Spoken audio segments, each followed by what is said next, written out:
Hello అందరికీ welcome to Sai boutique. ఈరోజు ఈ వీడియోలో మనకి మోడల్ బ్లౌజ్ అండి చాలా డిఫరెంట్గా స్టిచ్ చేయించాం అనమాట. మనం నెట్ మీద చాలా మోడల్స్ స్టిచ్ చేసాం కదా, ఇదైతే ఇంకా చాలా యూనిక్గా ఉంది బ్లౌజ్ డిజైన్ అయితే. మీరు ఒక్కసారి అయితే వీడియో స్కిప్ చేయకుండా చూడండి. ఎవరైనా ఫస్ట్ టైం నా ఛానల్ చూస్తున్నట్లయితే సబ్స్క్రైబ్ చేసుకోండి. ఇదేంటంటే హ్యాండ్ మీకు సైడ్ కనపడుతుంది కదా, హ్యాండ్ మోడల్ అదనమాట. దాన్ని మొత్తం రెడీ చేసామండి. అది ఎలా రెడీ చేసాము ఏంటి అనేది, మనము అది మార్కింగ్ ఎలా ఏంటి అనేది నెక్స్ట్ వీడియో పెడతాను. మీరు ఈ వీడియోలో ఇది ఎలా స్టిచ్ చేయాలనేది మాత్రమే నేను చూపిస్తాను అనమాట. అయితే వీడియో అయితే ఒక్కసారి ఇది రెడీ అయింది కాదు, మీకు విడిగా చూపిస్తున్నాను చూడండి. మనకి ఎంత గ్యాప్ తోటి వర్క్ చేస్తారు, ఎలాగా ఏంటి అనేది ఎవరికైనా కావాలి అనుకుంటే అది కామెంట్ చేయండి. నేను దానికైతే మీకు చెప్తాను ఎలాగా ఏంటి అనేది.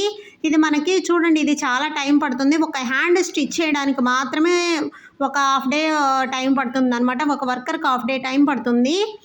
ఇది మనం చాలా జాగ్రత్తగా స్టిచ్ చేయాలండి. ఫస్ట్ వర్క్ చేయడం ఎంత ప్రాపర్గా చేయాలో స్టిచ్చింగ్ కూడా అంతే టైం పడుతుంది. ఇది వర్క్ చాలా తక్కువ టైం పడుతుంది, కాకపోతే స్టిచ్చింగే టైం పడుతుంది అనమాట.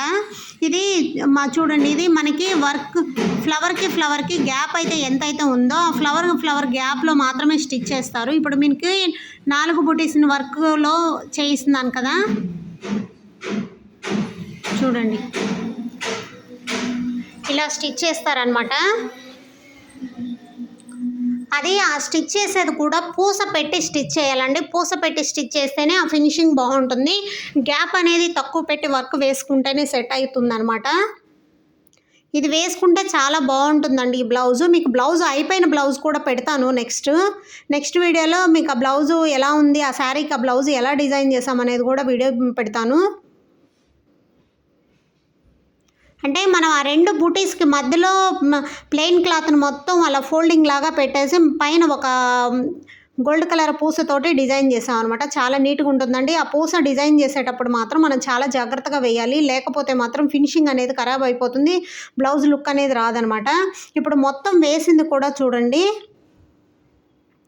ఇంకొక బుటీ కూడా చూపిస్తున్నాను. అంటే మీకు అర్థమైంది అనుకుంటున్నాను. బుటీకి మధ్యలో ఉన్న గ్యాప్ని మనం పూస పెట్టి స్టిచ్ చేస్తున్నాం అనమాట. అలా స్టిచ్ చేయడం వల్ల ఏంటంటే ఆ ఫోల్డింగ్ అనేది ఆ పూస మాత్రమే కనపడుతుంది. ఆ ఫోల్డింగ్ కూడా చాలా నీట్గా కనపడుతుంది మనకి.